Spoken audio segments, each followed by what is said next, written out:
তিনার মতো স্মার্ট সংসদ সদস্য বাংলার ইতিহাসে আর হয় নাই, আমার দেখা, আমার চোখে পড়ে নাই। সেজন্য ওনার স্মার্টতা দেখি, ওনার স্ট্রংলি দেখে অন্যদের প্রতিহিংসা, আর কিছু না। আসসালামু আলাইকুম রহমতুল্লাহি ওয়া বারাকাতুহু।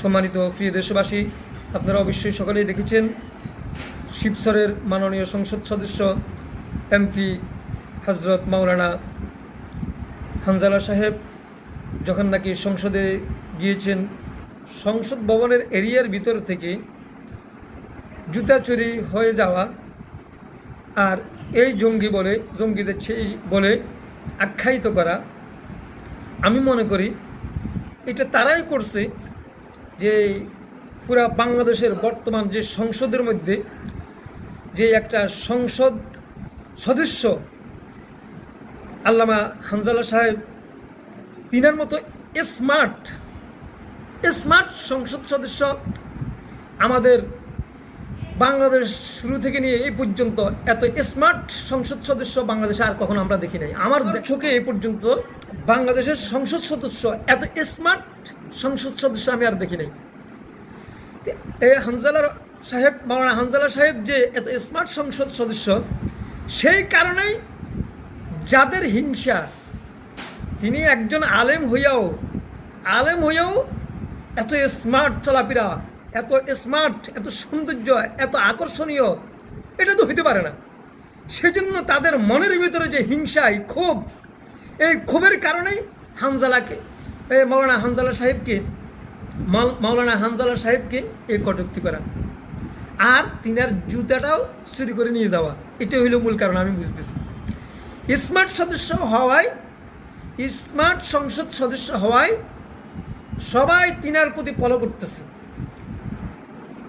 তিনার যেমন কথা, তিনার যেমন গঠন, তিনার যেমন চলাফেরা, তিনার যেমন স্ট্যান্ডার্ড, এরকমভাবে তিনার বংশ যেমন প্রসিদ্ধ, নামি দামি কামি, এমন সব লাইনে তিনার মতো স্মার্ট সংসদ সদস্য বাংলার ইতিহাসে আর হয় নাই, আমার দেখা, আমার চোখে পড়ে নাই।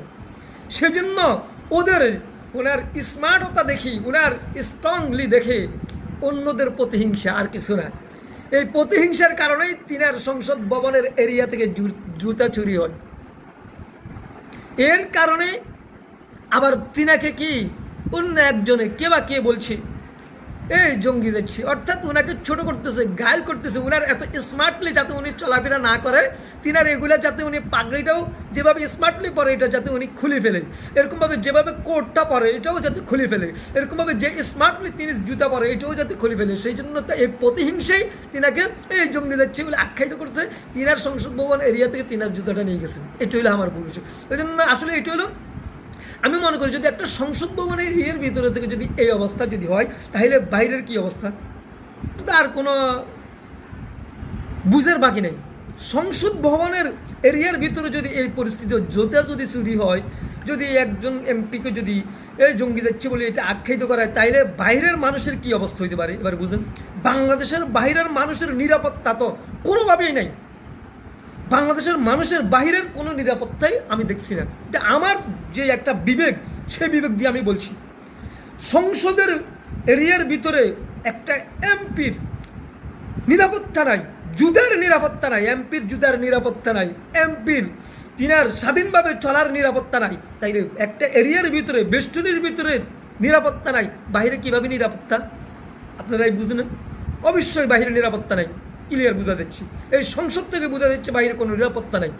ওই জন্য আমি মনে করি যারা এই জুতা নিয়েছে, এটা সিসিটিভি দেখে তাকে শনাক্ত করা, আর যারা জঙ্গি বলে আখ্যায়িত তাকেও শনাক্ত করা, তাকে আইনের আওতায় আনা, তাকে গ্রেপ্তার করানো উচিত, তাকে আইনের আওতায় আনা উচিত, তাকে আবদ্ধ করা উচিত, তাকে শাস্তি দেওয়া উচিত। এটাই হবে জনগণের আক্ষেপ, এটা জনগণের প্রত্যাশা, এটাই জনগণের আশা আকাঙ্ক্ষা, যে আমি মনে করি।